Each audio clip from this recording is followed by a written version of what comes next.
Alright, man. Alright, your essay, homie, with another reaction. We are going to do another gang story one. I like doing these gang shit, man. Hey, uh, man, there's so many gangs out here, bro. You don't know who's on to it with who is cool with who. They could be cool with it. They could be cool with each other, and then something happens between a girl, and then they can start. You know what I'm saying? It's all unknown, so we just gonna watch this, man. Before we get started, before I even start talking more into this, y'all already know I'm gonna hit y'all my intro. Grab your blunts, your liquor.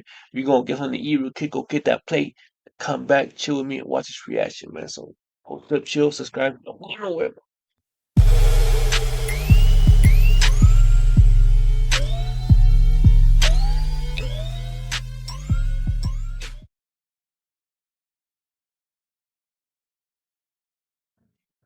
Alright.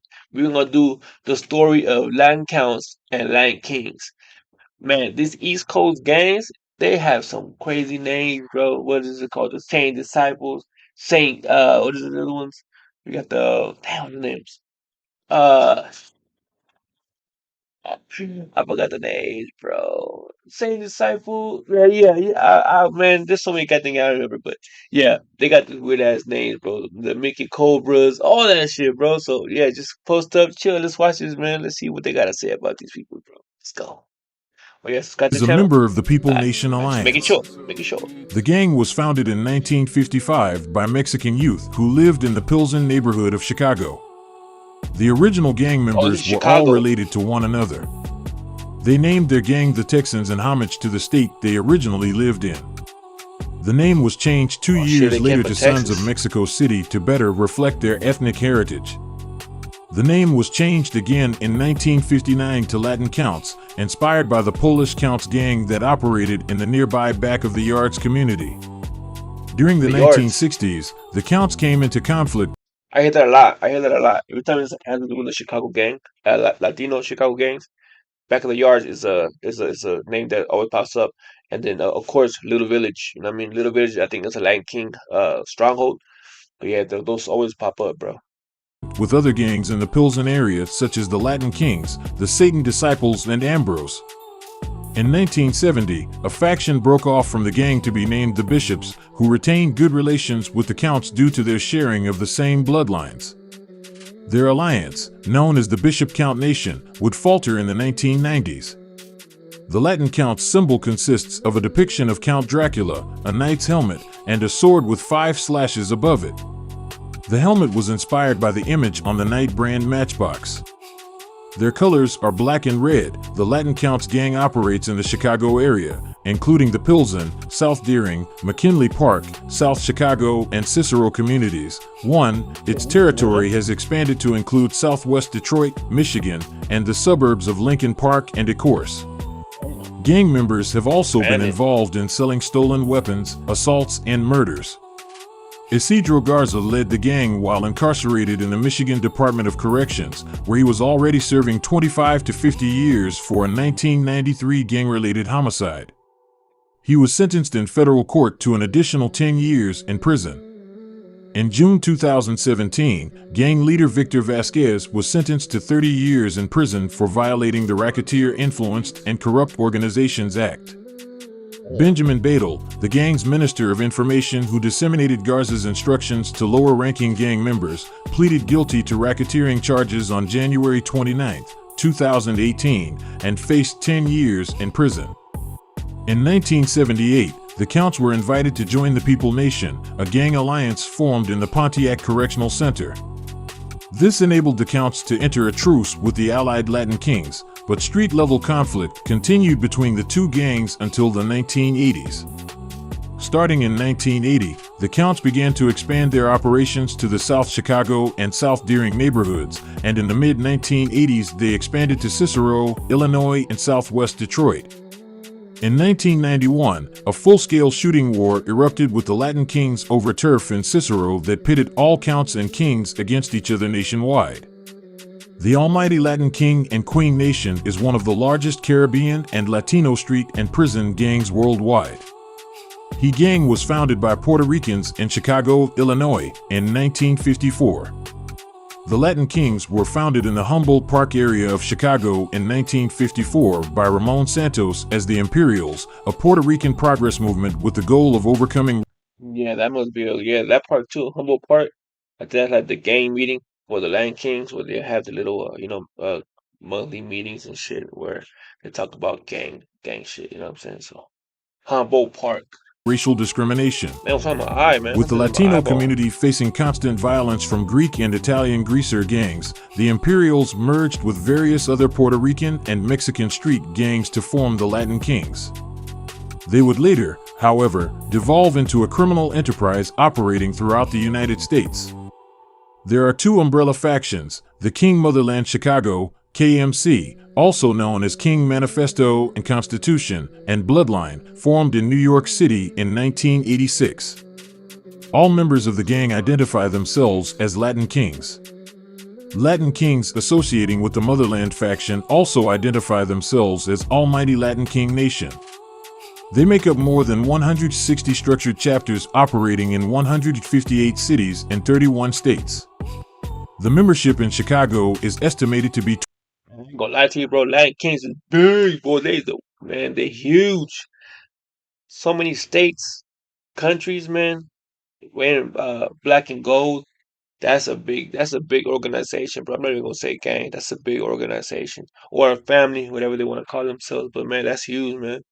And I ain't gonna lie, I've been seeing a lot of Lion King's videos, and a lot of them talk about family unity and all that stuff. And they show it, they show that they do stuff around in the community, like cookouts, handing out food, and doing good things, man. But it's always that 1% that's all they care about is causing harm and making sure nobody messes with the name, the hood, stuff like that, man. But other than that, they said that they're mostly just about positivity, man. But boy, I do not want to be no part of no game. But boy, I do not want to walk. I want to walk around with any color that I want, man.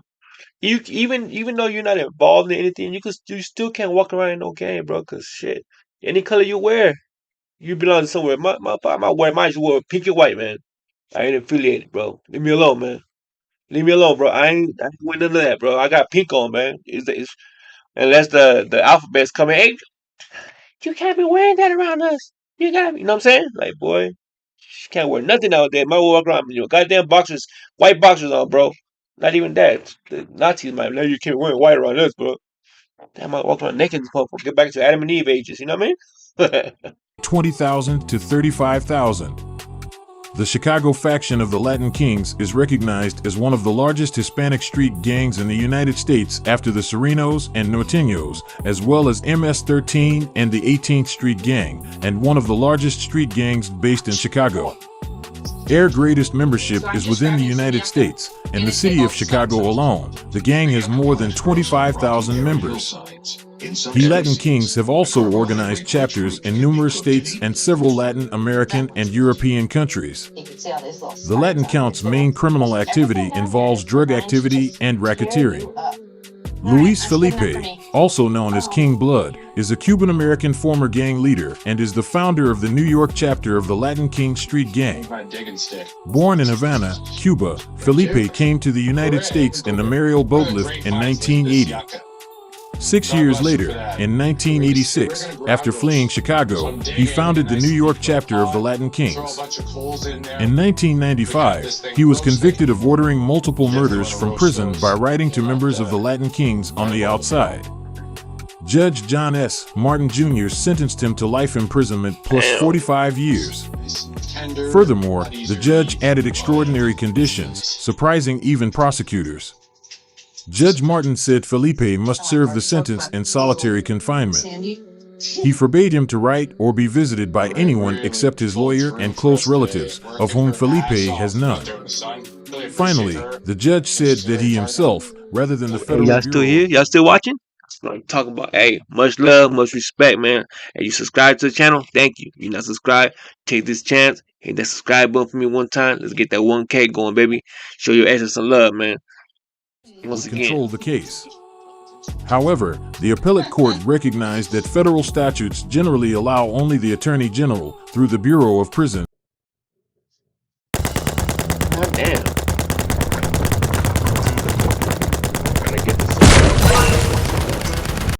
BOP, Yeah, to determine the conditions of confinement imposed on federal prisoners, but that other statutes allowed district courts to set special conditions of confinement on defendants convicted of racketeering. Felipe is currently incarcerated at ADX Florence. Antonio Fernandez, also known as King Tone, is the former head of the Latin Kings. In 1999, Fernandez was sentenced to 12 to 15 years for conspiring to sell narcotics. He is the main figure in the HBO documentary Latin Kings, a street gang story, which was released in 2007. He is also featured in the book, The Misfit Economy, by Alexa Clay, which was published in 2015. Upon his release, Fernandez has shared his insights as a former gang leader and political activist and how that relates to the legitimate world. The Latin counts would grow in the 1960s and begin conflicting with the Satan disciples after they moved onto 18th Street in 1960. The counts also had rivalry with the Latin Kings after they moved to Coulter and Damon in 1968. Regardless of all the wars, the counts were still able to grow to conquer territory within the borders of 16th Street on the north, Culleton Street on the south, Racine Avenue on the east, and Paulina Street on the west in Pilsen. In the 1970s, the Latin counts became one of the bigger gangs in Pilsen and became deeper enemies with Ambrose, that was the other larger gang in East Pilsen. In the year 1970, the Bishops, Latin Brothers, and Racine Boys formed on the streets of Pilsen. The Latin counts immediately established a tight alliance with these groups, especially the Bishops. The main reason for the alliance was because Bishops and Latin counts came from the same family. Also, they mutually hated Latin Kings, Satan disciples, and Ambrose.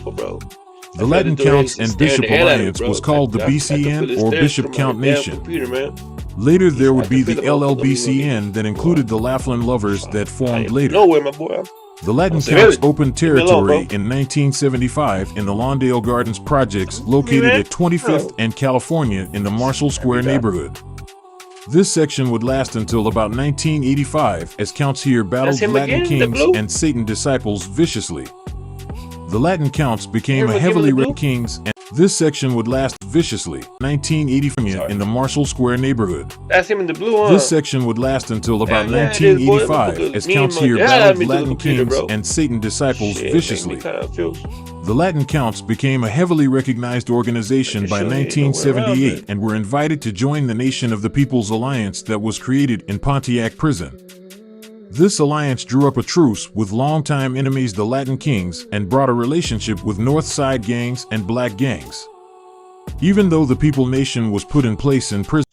Yo, one thing I will say this about New York, Chicago, and the Midwest of the U.S. going more east, man. Their gangs, Mexicans and black Latinos, whatever, Latinos, Spanish, whatever, again with blacks, they are more closer, more better, more ties than they are on the West Coast. On the West Coast, it's more about race. We don't hang out with the blacks. All that's dumb shit, right? All that stupidity. But everywhere else, it doesn't matter what race you're from, bro. You guys are been through, you gotta go through. We all been through the same struggles in life. Our culture, our ancestors. We all been through the same type of um, uh, you know what I'm trying to say, right? The blacks had the fucking slavery, and then the Mexicans had the, you know what I'm saying, the shit got killed, and women got raped, and got the land stolen. So we all been through hardships. Our culture, our heritage has been through some type of dramatic terrorism. Yeah, I'm saying terrorism because, you know, what I mean, they terrorized the hell out of our peoples, and slaved us, killed us, and did all that good stuff. But in the Midwest to the West to the East Coast, they're more united out there. They don't care about race. They just care about colors, gangs, and all that crazy stuff. On the West Coast, they're more about the race shit and it's just division. You know what I'm saying? And it's crazy, man. Prison, it wasn't much effective on street relations with Latin Kings until the 1980s. Starting in the year 1980, the Latin counts began an expansion campaign as they grew into new communities in Chicago and new suburbs in the Chicago area suburbs. The counts opened at 25th and Western in the heart of Chicago community, 35th and Damon area in McKinley Park, Brighton Park at 42nd and Fairfield, 48th and Morgan in the back of the yards, 71st and Albany in Marquette Park, and in the South Chicago and South Deering neighborhoods. The Latin counts would especially be successful in South Chicago, South Deering, and McKinley Park. The Counts would open their largest out-of-state section in the city of Detroit, Michigan in the 1980s that became massive by the later part of the decade. This became one of their most prominent strongholds. In the year 1980, a member of the 18th Street Latin Counts from Pilsen moved to the intersection of 87th and Houston in the South Chicago neighborhood. A few other Latin Counts moved out there in 1983, and this began an organizing of a new section. These Counts were there when the Spanish gangster disciples formed near that intersection, but the Counts didn't begin a section yet when SGDs formed. The Counts out here hung out with the Latin Dragons during these years. In the year 1983, these Counts began to recruit at Bowen High School, and they began congregating at 91st and Brandon and on 88th and Escanaba. Each group I feel like this video would have been a lot cooler, like pay more attention to it if he would have showed like a little bit of video clips and more stuff besides just this people in the background for a certain amount of minutes, and then he'll switch to another another little picture. But if he would have put like if he's saying locations, he should have put the map on there and then circled it, or little video clips of the Land Kings, the Counts, and all that stuff. You know what I mean? Like little prison clips, and I think it would have made this video a lot more interesting. Because I ain't gonna lie to you, this shit is just like I'm hearing what you're saying, but it's just like you know what I mean? I hope I'm not fucked up, but I'm just saying. I'm saying. group was small in size and didn't really get along, so they couldn't come together as one group of Counts. It wasn't until 1984 that the Counts began to organize a full section at 91st and Commercial, which would become a major Latin Count stronghold for many years to come as they expanded into a larger area in the neighborhood as the Latin Counts conquered all down Commercial Avenue from 91st into South Deering to 103rd. Damn. Eventually, the Counts here would spread into South Deering and Trumbull Park and by Veterans Memorial Park as they conquered all down Commercial Avenue. The Counts would also expand into the suburbs beginning 1992 as they opened in the suburb of Cicero at Roosevelt and 18th and Austin down to 58th Avenue in an area known as the Red Zone in 1992. This became the biggest suburban Latin Count section. The Counts would also migrate into West Chicago, Addison, Berwyn, Chicago Heights, and Romeoville by the later 1980s until they became the second largest Hispanic People Nation gang in the Chicagoland area. In the year 1990, the Latin Counts began to have severe quarrels with the Latin Kings in the city and in the suburbs of Chicago Heights and Addison. The beef between both gangs erupted in full-scale war in 1991. In the year 1992, Don Juan Benny Rios moved to Cicero at the age of 14 and got acquainted with the 12th Street Players at Roosevelt and Austin. 12th Street Players? The 12th Street Players then offered up territory by Park Park by 18th and 51st, and eventually the Counts spread to Roosevelt down 18th, then down to 58th Avenue in an area known as the Red Zone. The Counts engaged in vicious gang wars in Cicero against the Latin Kings and all the Folk Alliance gangs. In the year 1994, war began with the 12th Street Players as Counts became very powerful in Cicero, becoming one of the dominating forces. Latin Count territory has remained intact in Pilsen, South Deering, McKinley Park, South Chicago, and in Cicero, and perhaps will never fold. Brighton Park, back of the yards, Marquette Park closed due to keeping focus on stronger sections. Addison, Berwyn, and Romeoville sections closed due to heavy police presence in those suburbs, and most other gangs were removed from those communities as well, so there was no real loss. The BCN remained strong into the 1990s until 1992 a major challenge came that would begin a disruption of the BCN. In the year 1992, as the Latin King and Latin Count war became even worse, the bishops made a very tough decision to draw a truce with the Latin Kings and no longer fight the Kings alongside the Counts. The bishops now stayed out of the war. In the year 1995, the bishops took their alliance with the Latin Kings further when the Latin Kings demanded the BCN be put to an end or face ending their relationship. The bishops chose the bigger gangs and ended the BCN with the Counts. This caused animosity between Counts and bishops. However, war did not begin yet. Tensions built especially after Counts witnessed Kings and bishops being close. On one January day in 1996, bishops and Counts got into a heated argument at a party.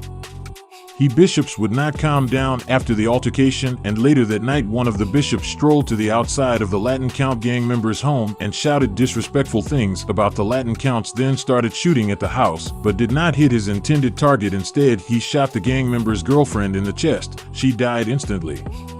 Later on that night, a Latin Count named Rhino. Yo, see, bro, that's everywhere. That's everywhere, man. Everywhere. People that are going after somebody and they shoot them, they never hit their intended target. They never hit who they're trying to get. They always got to hit somebody innocent, a child, a parent, a grandparent. In this case, the girlfriend. She might have been involved in that shit, but still, when they go after somebody and they're trying to get that one person, they don't get that one person. They get everybody else but that one person. I mean, like, 'cause they just shoot dumb. They just, oh, please hope I hit them. They dip out. You know what I'm saying? Like, man, these people are stupid. That's why they're coming down so hard on these gun laws, and because people like these are making it so damn hard, bro. You know what I'm saying? Like, I'm a gun owner. I want my guns. You know what I'm saying? Like, but we're fighting somebody that's messing it up for us. You know, doing stupid shit like this, blindly shooting and killing innocent people, and then they blame the guns. Nah, blame the shooters. You know what I'm saying? Don't blame the guns, bro. Stupid, man. Gunned down a bishop named Chico to avenge the death of the Count's girlfriend. This started a vicious war between bishops and counts that would live on until present day. The Latin Yeah, Counts tattoos. I began ain't as a gonna lie to club you. of That shit members that were look often awful, along the motherfucker. same bloodline, and their family would grow to include members not of the same Ugly ass blood, but tattoo. still cherished as such.